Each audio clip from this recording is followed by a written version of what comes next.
છે ને એ કેટલા વર્ષનો જૂનો અનુભવ છે એમનો, પણ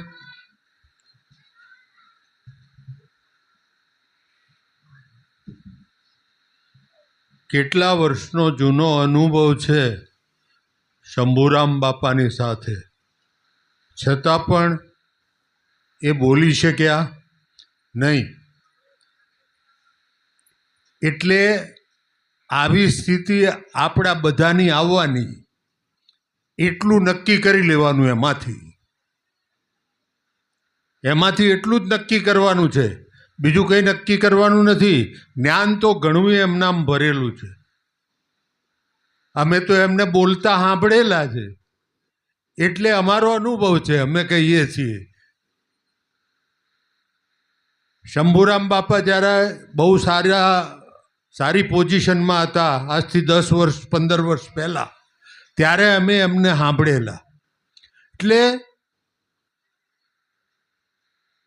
દરેકની આ પરિસ્થિતિ આવવાની છે. મૃત્યુને સામે રાખી અને ભક્તિ કરો ને, તો અનુભવ થતા વાર ના લાગે. આપણે સંસારને સામે રાખી અને ભક્તિ કરીએ છીએ.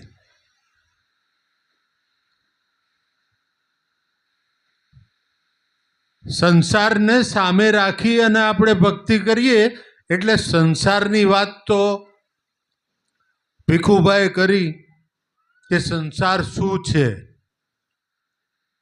સંસાર છે જ નહીં હકીકતમાં. ઊંઘમાં જેમ સ્વપ્નું આવે એની વાત કરીને એમણે, સ્વપ્નમાં આપણે રાજા થઈ ગયા હોય, પણ ઘરવાળા ઉઘાડે ત્યારે એમાંનું કશું હોય નહીં. ટિફિન હોય અને પંખા વગરની સાયકલ હોય, એ લઈ અને કામે જવાનું હોય. બરાબર? એ છે ને એ આ સંસારનું, પેલો સ્વપ્નાનું,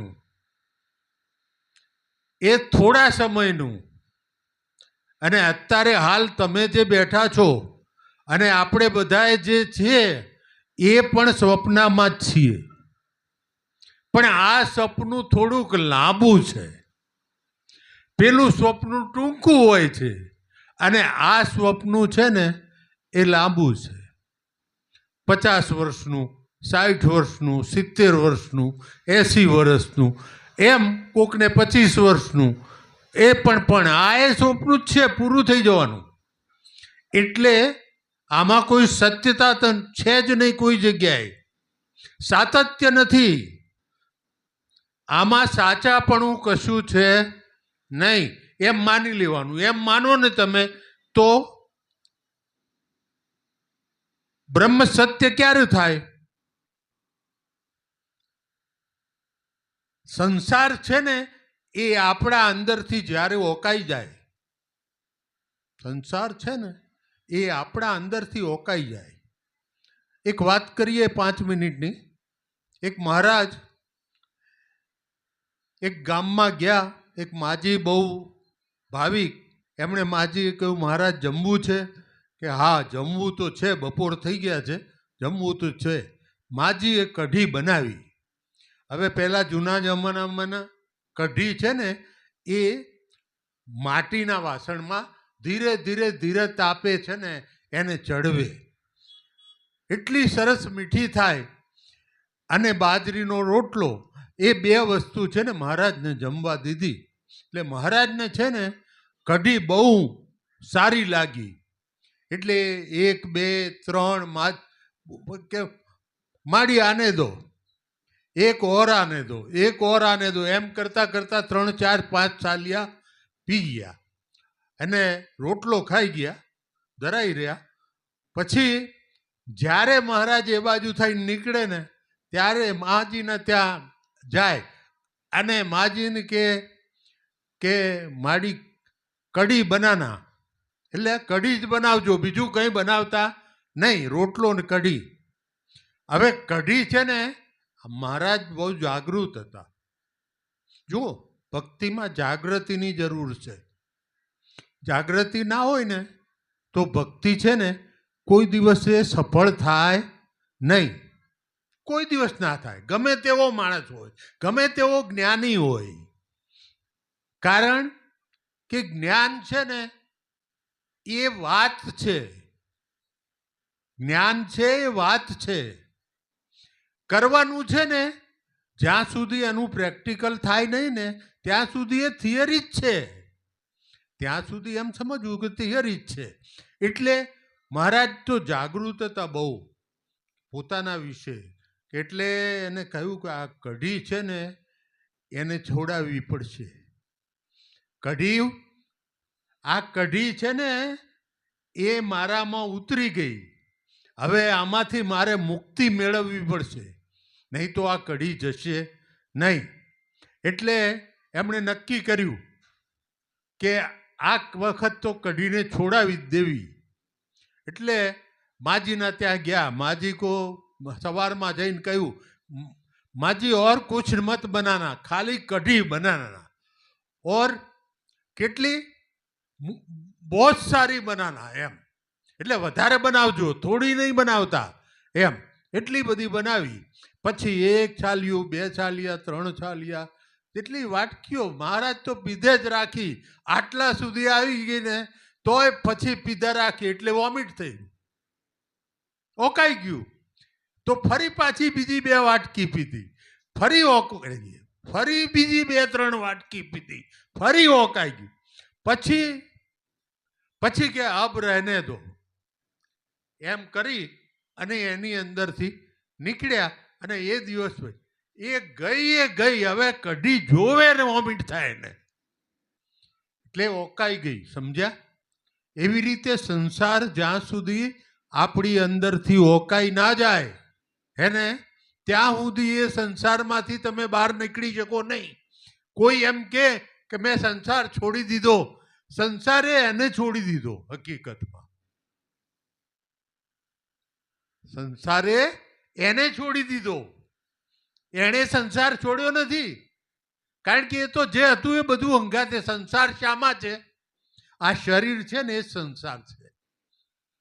શરીર સિવાય બીજું કશું એ સંસાર નથી. એટલે સંસાર એ આ શરીર છે. એટલે આપણે શરીરનો વિચાર કરવાનો.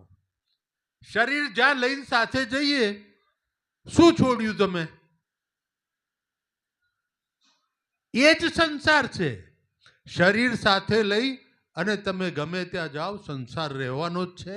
સંસાર રહેવાનો છે, પણ સંસારને સમજવાની જરૂર છે. સંસાર જો સમજાઈ જાય અને સાચી રીતે આ જેમ ઓકાઈ જાય, એક વખતે આ સંસાર તમારા અંદરથી ઓકાઈ જાય ને પછી જિંદગીમાં એના તરફ તમારી દ્રષ્ટિ કોઈ દિવસ જાય નહીં. તો કરવાનું શું છે કે આપણી અંદરથી એ ભાવના જતી રહેવી જોઈએ.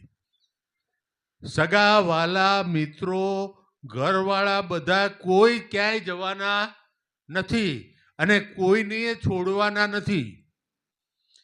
જેણે છોડ્યા ને એ બધા પસ્તાયા છે, કોઈ પાછા વળીને આવ્યા નથી. એમાં પસ્તાવો જ છે, બીજું કંઈ નથી. એટલે કહેવાનો મારો મતલબ એક જ છે કે સંસારમાંથી એકવાર આપણું મન છે ને શું જોડાયું સંસારમાં? આસક્તિ કોણ બનાવે છે? આપણું મન છે ને એ જ આસક્ત છે.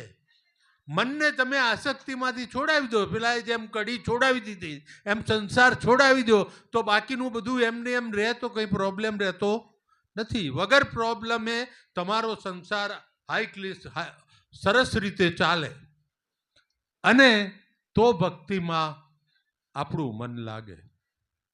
ભક્તિ મનથી કરવાની છે. મન વગર ભક્તિ થાય એમ નથી.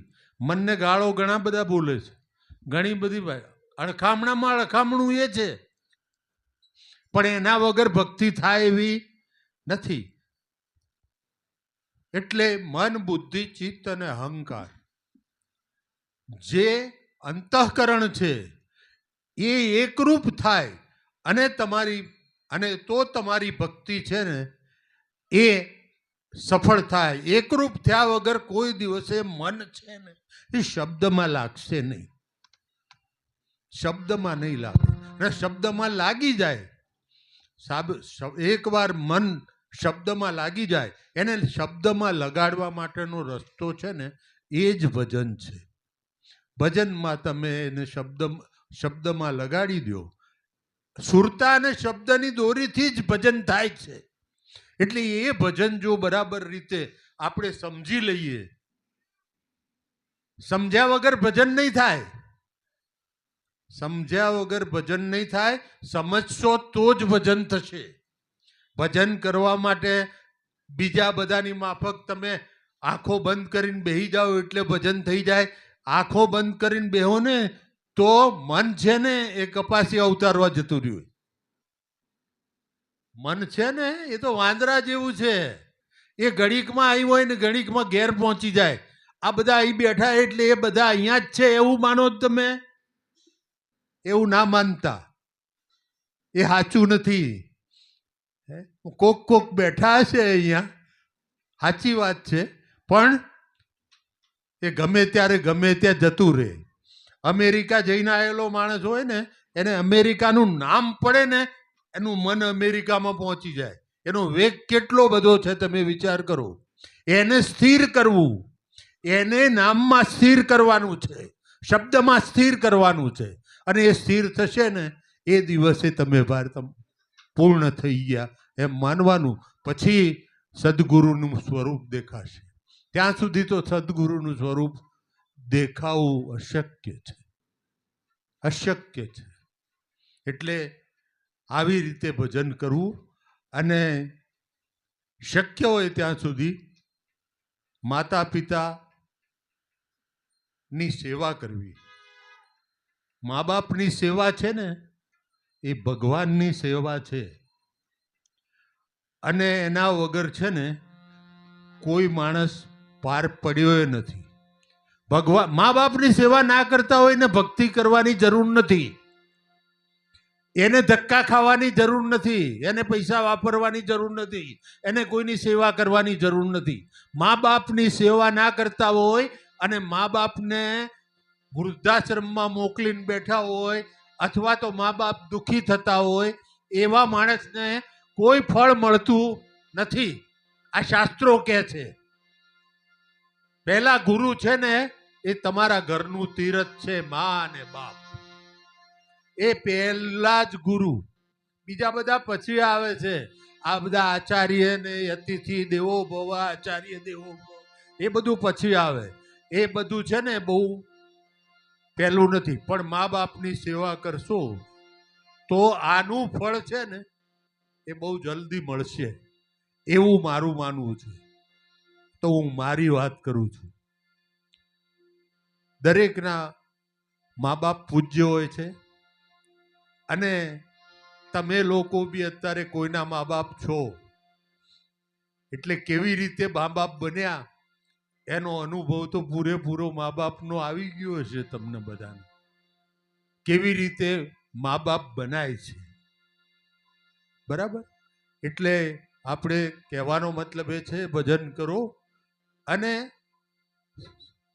જે યોગ્યતાવાળા છે ને એની સેવા કરો. બસ સેવાથી છે ને ભક્તિ છે ને શોભે છે, ગુણવાન બનાય છે, એનાથી ગુણો આવે છે. અને ગુણ ના હોય ને એ નગુણા માણસોનું આમાં કામય નથી. એ કોઈ કદી સફળ થતા નથી. આ ફિલ્ડમાં નહીં, કોઈ ફિલ્ડમાં સફળ ના થાય. બોલો સદગુરુદેવની જય.